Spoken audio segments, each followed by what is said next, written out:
እስልምና ይሻልሃልና ወደ እስልምና ብቻ ነው ትክክለኛው እንትን ነገም ተነጎዳ ሙስሊም ጨካኝ ነው ማውራቴን አላቆም ምን እንደምታመጡ አያቻል ሙስሊም ጨካኝ ነው ብላለች እንደሰማችኋት ነው መስጊዱን በቦምብ አፈነዱት ወዳውኑ 5 ሰዎች ሲሞቱ 35 ሰዎች የሚሆኑ ሰዎች ተጎድተዋል ኢና ሊላሂ ወኢና ኢለይሂ ራጂዑን የሁሉም አባት የሆኑ ነገሩ ቢስሚላሂ ሽማሽማይ ነው ቢስሚላሂ ሽማሽማይ ወበሽሚናሂን አላህ ቀውመመቢን መሪና ከለደት በከሪና ይላል ቁርአን መጽሐፍ ላይ ስለዚህ ሙስሊሞች ይሄ ትርጉሙ ምንድነው ትርጉሙ የደንበጫን አረቄ አታብዙ ነው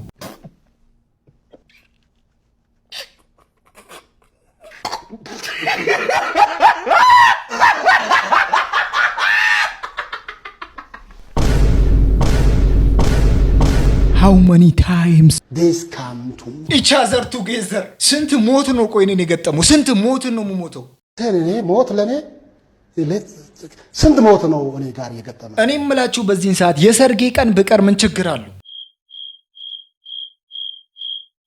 አትደንግጡ ይሄ ነገር ተከስቷል ብሎ እየነገሩኝ ነበር ደስ ይበልጋሽ ደስ ይበልሹሚ ነገሩ በቪዲዮ ኮል እየተግባቡ ነው መሰለኝ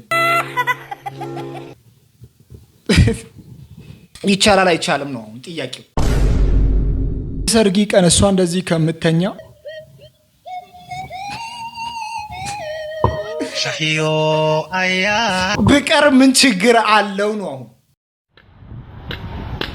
እቀራለሁ እሷ ምተኛ ከሆነ እኔ እቀራለሁ ምን ያገባኝ ቀጥለም ደግሞ እኮ አይታወቅም ስታይል ሊጠፋብኝ ይችላል የካሜራ ስታይል ሊጠፋብኝ ይችላል ደስ ብሎኛል ደስ ይበልሽ ቃል እገባለሁ ላለይሽ አካል አረገ እንደዚህ ከመሆን የሰርጌ ቀን ብቀርሳ እናንተን ለማማከር ነበር ዛሬ መጣሁት ደግሞ እኮ ችግሩ ይሄ ብቻ አይደለም ቢፌ ስናነሳ ሁላ እሺ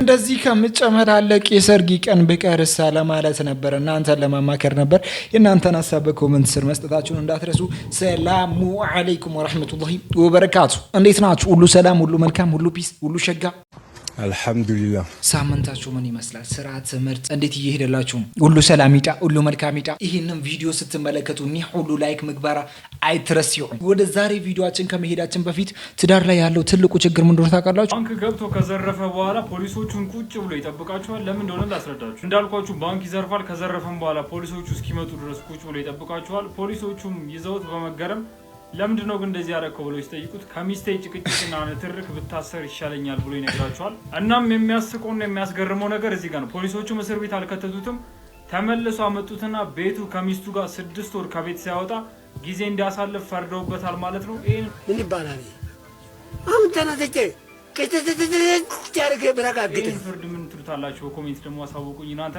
ትልቁ ትዳር ላይ ያለው ችግር ንጽህና ንትርክትና ጭቅጭቅ ነው ተብሎ እየተወራበት ይገኛል እዚህ አካባቢ ሲሰጥ እንደዚህ ነው የሚሰጠው አንድ ሰው ይሰጠው ብር ነው ሁለት አንድ ሱሪ በሚሊየንስ ማለት ነው በሚሊየንስ ነው የሚሰጠው ይሄ ሁሉ ካሳ ነው ሰርገኞች ናቸው ኮንግራቹሌሽን እያላችሁ ይሄ ሁሉ ብር ለምሳ ነው የተሰጣችሁ በነገራችን ለምሳ ነው ታንስም ለምሳ አንድ 2 ሚሊዮን ብር ምን ያደርግላችኋል እንዴ ሽሮ ነው እንዴ መስበሉት 1-2 ሚሊዮን ብር ለምሳ ምን ታረጋለች እውነት በጣም ይገባል ነው እውነት ሐሳቤን ቀየር ያለው እንደው አዛ አላገባ ምን ያልፈልግም ዝም ብለን ሆይ ሆይ እያልን ነው እንጂ እንዳለ ያለውን ሁኔታና እጅግ በጣም በሚያስገርም መልኩ ጉጂ ላይ እንደዚህ አይነት ባህሎች ይታያሉ።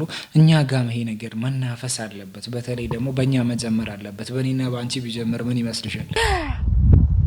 ከዛ እኮ በዚህ ሰዓት በእኛ ላይ ቢጀምር የሚል ሀሳብ ስላለኝ ይሄ ነገር እስቲ ሁሉም ቦታ እንዲደርስ ሁላችሁም ላይክ እያደረጋችሁ ሁላችሁም ላይክ ሰብስክራይብ እያደረጋችሁ አንተም ስታገባ አስበኳል የዓመት ዶሮን ሲያታልሏት በመጫኛ ጣሏት ይባላል። ፑል ቤት ምናምን ዴስ ቲቪ ፕሌይስቴሽን ምናምን መስጊድ ውስጥ ቢኖር ምን ችግር አለ?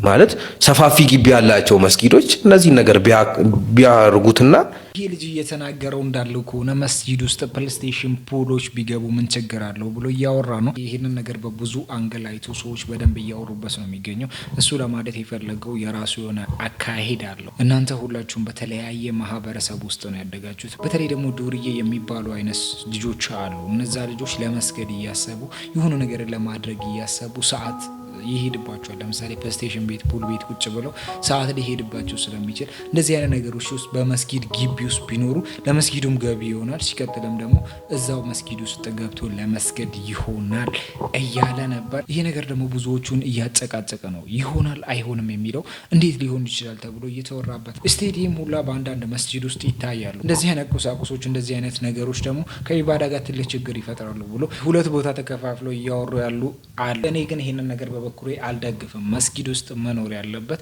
የመስጊድ ቦታ የሚቀራበት ቦታና መስጊዱና መስጊዱ ብቻ ነው ብዬ ነው ማስበው።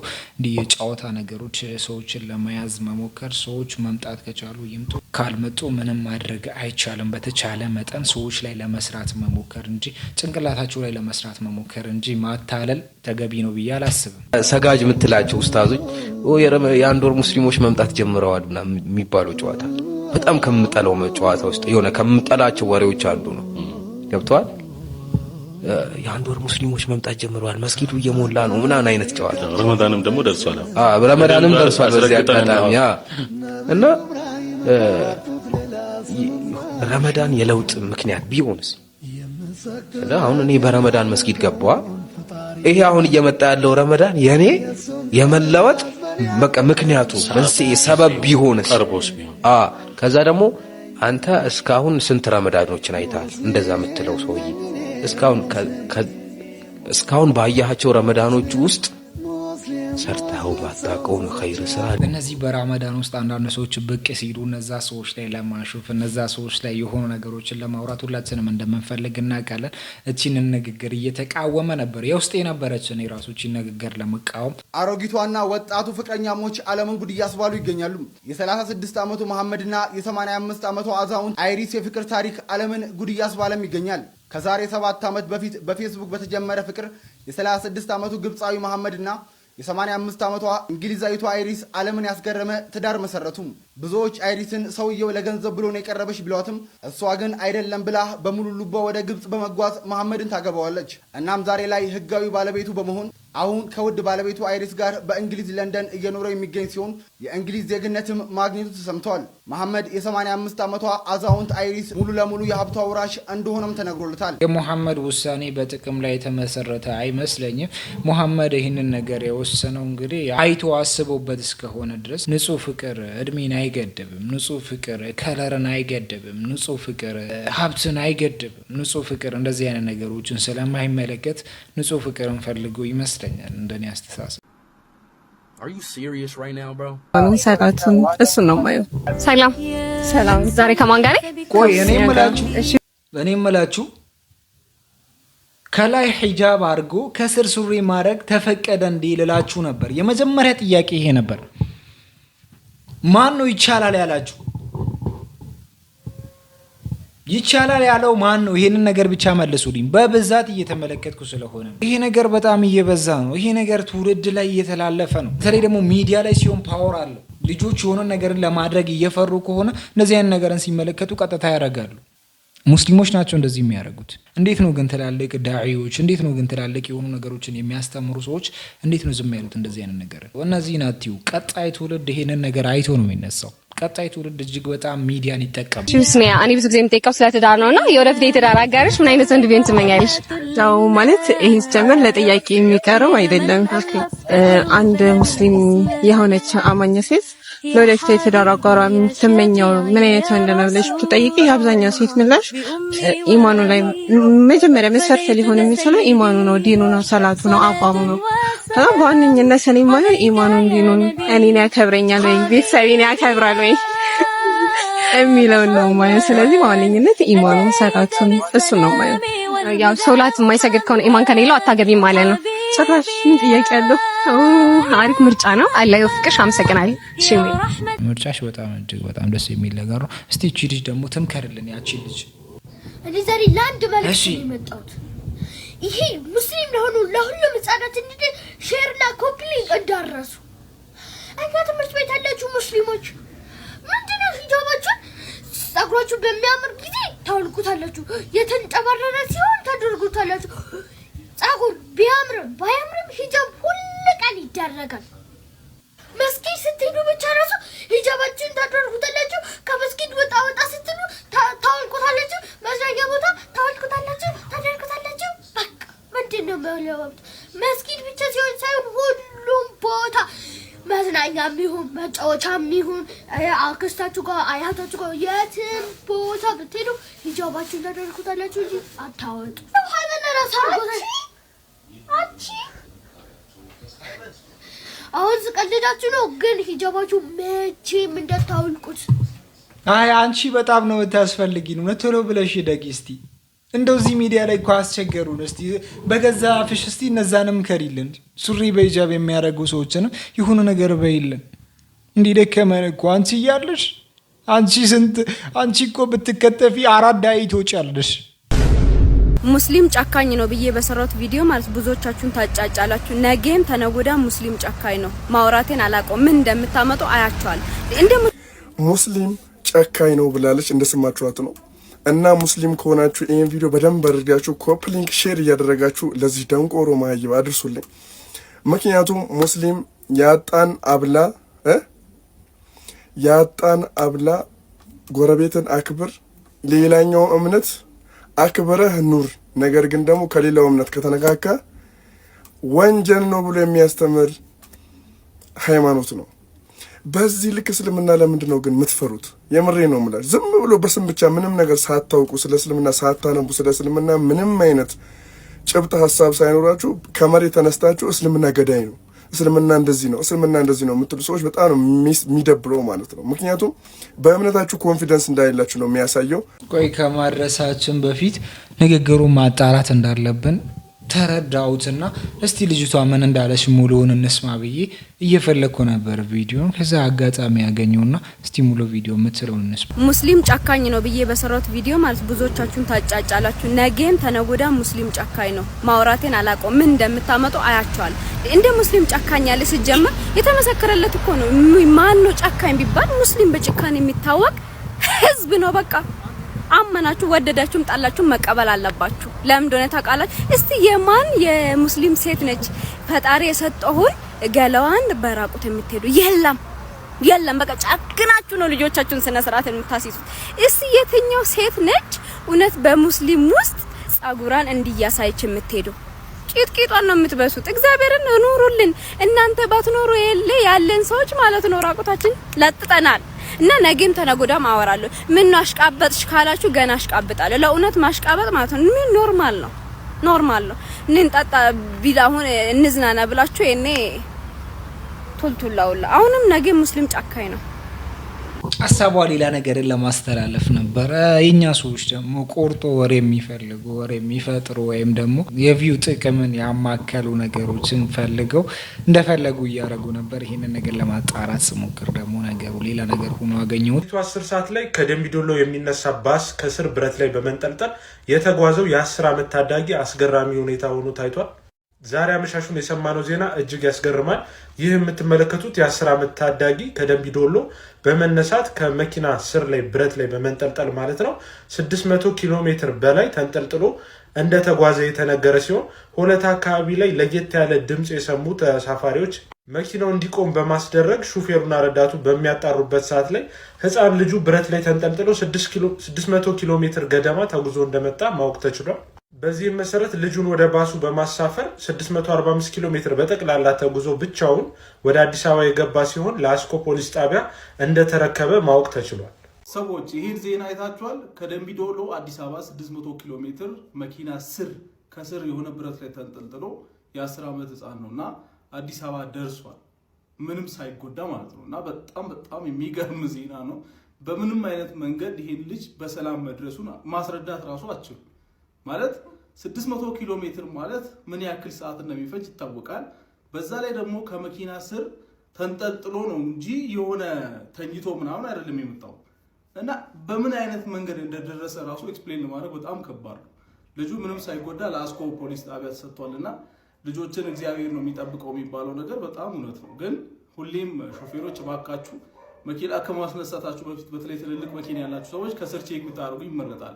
ምክንያቱም ይሄ ልጅ መንገድ ላይ የሆነ ነገር ቢሆን በቃ ሾፌሩ ነው ተጠያቂ፣ ማንም ሌላ ተጠያቂ የለም፣ ሾፌሩ ነው የሚጠይቀውና እባካችሁ ሾፌሮች ተጠንቀቁ። ግን በጣም የሚገርም ነገር ሆኖ ነው ያገኘሁት። እንዴት አዋራው ምኑ እንዴት በቃ የሆነ ነገር አላደረገው። ድንጋይ ያለ ምን አለ ከስር ብቻ በሰላም መድረሱ በጣም የሚገርም ነው። እውነት ነው። በተለይ መኪና ካቆማችሁ በኋላ ያለው ነገር እጅግ በጣም ትልቅ ሪስክ ነው። በተለይ ደግሞ አንዳንድ ቦታዎች ላይ ስታቆሙ ያንን መኪና እንደ ጥላ ተጠቅመው ፍየሎች ይሁን ውሾች ይሁን በጎች ይሁን አንዳንድ ህፃናት ይሁን ድመቶች ይሁን ብዙ አይነት ነገሮች እንደ ጥላ ተጠቅመው እዛ ስር ይሆናሉ። እናንተ ቼክ ካላረጋችሁ ብዙ ነገር አንጎርታችሁ ስለምታልፉ እዛ ጋር በደንብ ቼክ ማድረግ መቻል አለባችሁ። ኢና ሊላሂ ወኢና ኢለይሂ ራጂዑን። የሁሉም አባት የሆኑት የሀገር ሽማግሌው በጽንፈኛው ቡድን ተገድለዋል። ሼክ መሐመድ ኢብራሂም ዛሬ በጽንፈኛው ቡድን በጥይት ተደብድበው ተገድለዋል። በሰሜን ሸዋ ዞን ሚዳ ኦሮሞ በተባለ ወረዳ ላይ ነው ይህ ግድያ የተፈጸመው። የአካባቢው ሽማግሌ አስታራቂ አባት ሆነው በሁሉም ዘንድ የሚወደዱት ሼክ መሐመድ ኢብራሂም ዛሬ በክፉኛ በጥይት ተደብድበው ተገድለዋል። ጽንፈኛው ቡድኑ ይህንን ያደረገው ልጃቸው ሰይድ ኢብራሂም የአካባቢው አስተዳዳሪ በመሆኑ ልጃቸውን ለመበቀል ሲል ነው። እንግዲህ የሀገር ሽማግሌ የሁሉም አባት ሆነው ሲያስታርቁ የኖሩትን ሼክ መሐመድ ኢብራሂምን በጥይት ደብድቦ የገደለው። አላህ ለሀገራችን ሰላሟን ያምጣለት። ሰላም አለይኩም ወራህመቱላህ። እኔ እንደዚህ የሆነ መች ሰላም እንደሚመጣ አላቅም። አንዱ አንዱን እየገደለ ሰላም ይመጣል ብሎ ማሰብ እጅግ በጣም ያስገርማል። በእምነትም ይሁን እንደዚህ በዘርም ተከፋፍለን በጣም ብዙ ችግሮችን እየፈጠርን ያለን በሀገራችን ውስጥ ነው። በተለይ ደግሞ ሙስሊሞች ላይ እየደረሱ ያለው ጥቃት ለማውራትም ይከብዳል። ከዚህ በፊት መስጊዶችን አቃጥሏሉ፣ ዓሊሞችን መስጊድ ውስጥ ገብተው እየገደሉ ነበር። አንድ ቀን ሌሎች ቤተክርስቲያን ውስጥ ገብተው አንድ ጳጳስን የኦርቶዶክስ ኃላፊዎችን የገደሉ ሰምተን አናቅም። እንደዚህ ሙስሊሞች ላይ የሆነ አንድነት አለ ወይም ደግሞ ሰላም ይፈጠራል ብሎ ማሰብ ሌላ ነገር ነው። እስቲ አላህ በተቻለ አቅም አላህ ሰላሙን ያምጣልን።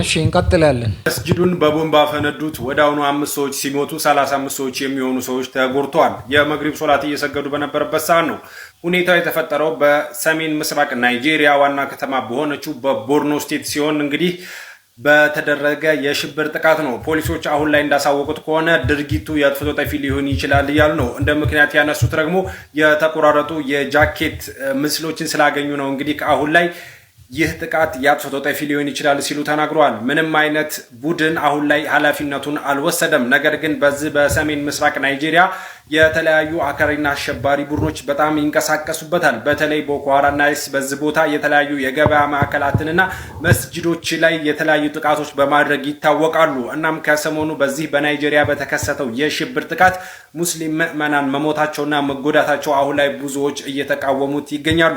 ከሰሞኑ እንደምናስታውሰው የአሜሪካኑ ፕሬዝዳንት በዚሁ አካባቢ በሚገኝ የአይኤስ ካምፕ ላይ ጥቃት አድርገው ብዙ የአይኤስ ታጣቂ መግደላቸውንም አሳውቀው ነበረ። እናም የነዚህ ሙስሊም ምዕመናን ደግሞ መሞት አሁን ላይ ብዙዎችን እያነጋገረ ይገኛል። ለአዳዲስ መረጃ ደግሞ የፕላስ ምልክቷን መጫናችሁ። በጣም የሚገርመኝ ነገር ሙስሊሞችን እንደዚህ እየገደሉ ሙስሊሞችን እንደዚህ እየተጨፈጨፉ ሙስሊሞች ደግሞ ሪቬንጅ ቢያደርጉ ወይም ደግሞ ምላሽ ቢሰጡ አሸባሪ ተብለን ነው የምንጠራው። ለእንደዚህ አይነት ነገራት ምላሽ ብንሰጥ ብዙ ነገር ሚዲያው ስለኛ ነው የሚያወራው። ሙስሊሞች እንደዚህ ያደርጉ ሙስሊሞች እንደዚህ ያደርጉ የሚባልበት ምድር ላይ ነን። ሙስሊሞች ላይ ያለው ጫና እስቲ አላህ ይቀንስልን። ኪራይ ቤት ውስጥ ሽሮ እያጠጣት ሊኖር ነው። ጥሩ የትዳር አጋር ነች የምትባለው ምን ስታሟላ ነው? ስነ ስርዓት ስታሟላ መጀመሪያ ምን ማለት ነው? ነገረኛ ለመሆን፣ ሁለተኛ የቤቱን ገበና መሸፈን። አሁን ለምሳሌ 8 ገመና ምንድነው? የቤት የሆነ መጥፎ ነገሮች ሲፈጠር ቤት ውስጥ እሱ ገመና ይባላል። በአንዴ እኮ የተጣላች ሄሎ ከባለ ጋር ተጣልቻለሁ ያለች እንደገና ስጣላለች ለምን ትሆናለች ታዲያ? አንድ ወንድስ ትዳር ከመመስረቱ በፊት ምን ማሟላት አለበት? መጀመሪያ በጊዜ መግባት ዋናው ነው። እሺ ሁለተኛ ስራ የሚሰራ አሁን ስራ ከሌለው ሁለቱም ቤት ውስጥ ቁጭ ብለው ምን ይሰራሉ? ሚስትየው ማስትሬትና ዲግሪ ባልየው ከ10 ነው ያቋረጠው። እሱ ቤት ውስጥ በስነ ስርዓት ቤት እያጸዳ ምግብ እየሰራ ልጆቹን እየተንከባከበ እሷ ውጪ ሰርታ በምታመጣው ገንዘብ ቢኖሩ ችግር አለው? ያ ማለት እኮ ጾታ ተቀያየሩ ማለት ነው። ስራ መቀያየር ጾታ መቀያየር ነው። ወንድ እንጀራ ይጋግራል። ስጋግረው ሳጎነው አላየኝም ሳሾረው አይቻለሁ። እና ያን የመሰለ አበባ የመሰለ እንጀራ አይተ ወንድ እንዴት እንጀራ ይጋግራል ትለኛለህ? አበባ አይ አበባ እንዴት አንድ ብቻ ነው በስነ ስርዓት የጋገርከው። ወንድ ልጅ አሁን ለማግባት ምንድነው ማሟላት ያለበት አልከኝ? አንደኛው አምሽተ እንዳገባ፣ ሁለተኛ ስራ፣ ሶስተኛ ጸባይ። ምን ማለት ነው ጸባይ? ትልቅ ሰው ስለሆነ ብቻ የግድ ቤቱ የኔ ብቻ ነው ሳይሆን አገባኝ ማለት አለበት እንዴ? የለበትም። ስለዚህ ምን አይነት ሰው መሆን አለበት? መኪናና ቤትስ ማሟላት የለበትም? ቤት ከኖሮ አሪፍ ነው። መኪና ባያሟላም ችግር የለም። አዲስ አበባ ኑሮ ኢትዮጵያ ውስጥ እኮ 95% ተከራይ ነው። ገንዘብ ግድ ነው ትዳር ለመመስረት? እንዴ በደንብ ነው። ዋናው ፍቅሩ ነው። አረ የተራበስ ከ3 ቀን በኋላ ህይወቱ አለፈ ይባላል። ሁለቱም ካልተፋቀሩ አይሆንም ትዳር። አባቶቻችን ሳይተዋወቁ ነው ተጋቡ። ሳይተዋወቁ ከተጋቡ አሁን ሽምግልና ሲላ በምን ታስተዳድራታለህ ምኗን ታውቃለህ ቢባል ምን ሊመልስ ነው? ቆይ አንዴ ሽምግልና ላይ ደግሞ ይጠየቃል በደንብ። እና ታዲያ እዛ ኪራይ ቤት ውስጥ ሽሮ እያጠጣት ሊኖር ነው። ልጆች ግን በዚህ ሰዓት እየተፈጠሩ ያሉ ልጆች ግን እንዴት ነው ግን ሆዳቸው ውስጥ ምን እየተመገቡ ነው? ايوه ما شاء الله كسر خذ راحتك ታዝ አባት ቴሌቪዥን እንዲሰብር እያደረገ ያበረታታው ነው። እናንተ እስቲ ጀበና ሰብራችሁ ውጭ አድራችሁ የምታውቁ ልጆች፣ ጀበና ሰብራችሁ በዛ ጉማሬ የተደበደባችሁ ልጆች፣ ጀበና ሰብራችሁ በዛ ቀበቶ የተገረፋችሁ ልጆች፣ ጀበና ሰብራችሁ በቁጥጫ የተባላችሁ ልጆች፣ ጀበና ሰብራችሁ ጎረቤት አስታርቋችሁ ቤት የገባችሁ ልጆች ኮመንት ስር እየጻፋችሁ በቃ ሰው ሆሆ ሲል ገባ እውነት ነው የመሰለኝና በቃ ሰው በል ምናምን እንዳትወርድ አሳየኝ ይላል የሆነ ሰውዬ። በቃ ገዛ እንደዛ ምን አያልኩኝ። ከዛ በኋላ ሁሉም ሰው ጆን እያለ ነበር ኮመንት ላይ። ከዛ በንጋታው ታስሬ በቃ አሁን ሰው ላይ ጆን እያለ ነው እወጣለሁ ምናምን ብዬ ሰው ፈረስ ላይ ምናምን ወጥቶ አልወርድም ያሾፈ ነው። አንተን እሳት ላይ ጥደው እነሱ ወደ ቧልታቸው ሄዱ። 27000 ሰው እንዳትወርድ ያለ ግን መጥቶ የጠየቀ 27 ሰው ነው። ይሄ ብዙ አስተምሯል። አረ በቃ ያጨበጨበልን ሁሉ ወዳጃችን ነው ማለት አይደለም። የቅርብ ሰዋችን ባዳ ሊሆን ይችላል። እናንተ የኔ ነው ብላችሁ የምታምኑ ሰው ሌላ ተግባራትን ሊያደርግባችሁ ስለሚችል ዳንኤል ብዙ ነገሮችን አስተምሮናል ብዬ ተስፋ አደርጋለሁ። እኔ እኮ የሀበሻ ህዝብ ግርም የሚለኝ ነገር ቡፌውን የሚገራርም ብርጭቆ ሞልቶ የሚጠጣው ግን በኒኬል። ይህንን ነገር ግን አስተውላችኋል? እውነቱን እኮ ነው ያወራው። ብዙ ቤት እንደዚህ አይነት ችግሮች አሉ። እጅግ በጣም በሚያስገርም መልኩ ደግሞ አዶናይ እያወራ ያለው ነገር እጅግ በጣም ብዙዎችን እያነጋገረ ነው። አዶናይ ምን ብሎ ነው? ስር እየገባችሁ እስልምና ይሻልሃል ና ወደ እስልምና ብቻ ነው ትክክለኛው እንትን ፕሮቴስታንት ብትሆን ነው የሚሻለ ወይም ደግሞ ኢየሱስን ተቀበል ማርያም ነው እንትን የምትሆነው ምናምን እያላችሁ እምነታችሁን ልክ እንደ ኳስ ጨዋታ የምትመለከቱ ሰዎች ታሳዝኑኛላችሁ። በጣም አልገባችሁም ማለት ነው። እምነት አልገባችሁም። አያችሁ እናንተ አንድ ሰውን ማሳመንም ከፈለጋችሁ ወደ ራሳችሁ ሃይማኖት እንዲመጣ በእውቀት በተሞላበት መንገድ፣ ስርዓት በተሞላበት መንገድ ሀሳባችሁ ሌላ ሰው ላይ ጫና ሳታደርጉ በትክክል በስነ ስርዓት በቃ ስለ ሃይማኖታችሁ መናገር። ለምን እስልምና እንደመረጣችሁ፣ ለምን ኦርቶዶክስ ለመሆን እንደመረጣችሁ፣ ለምን ክርስቲያን ወይም ደግሞ ፕሮቴስታንት መሆን እንደመረጣችሁ በስነ ስርዓት ማስተማር። ምላሹን እንደዚህ እየሰጠ ነው እንደማችን ብዙዎቹ እየጨቀጨቁት ነው ይመስለኛል። በተለይ ደግሞ ሙስሊም ሆነ እንደዚህ ፕሮቴስታንት ሆነ ብሎ እያወሩ ነበር። ለዚህ ነገር ምላሽ እየሰጠ ነው አዶናይ። እስልምናን ማጣራት ፈልጋለሁ፣ እስልምናን ማወቅ ፈልጋለሁ የሚል ቃላትንም እየተናገረ ነበር። ለዛሬ ዘንዳችሁ ፕሮግራም በዚሁ ይጠናቀቃል። በቀጣይ ቪዲዮ እስከምንገናኝ ድረስ እኔ አንሱ ነኝ። አንተ ማነህ? በኮሜንት ስር መመለሳችሁ እንዳይዘ እስካሁን አብራችሁ ለቆያችሁ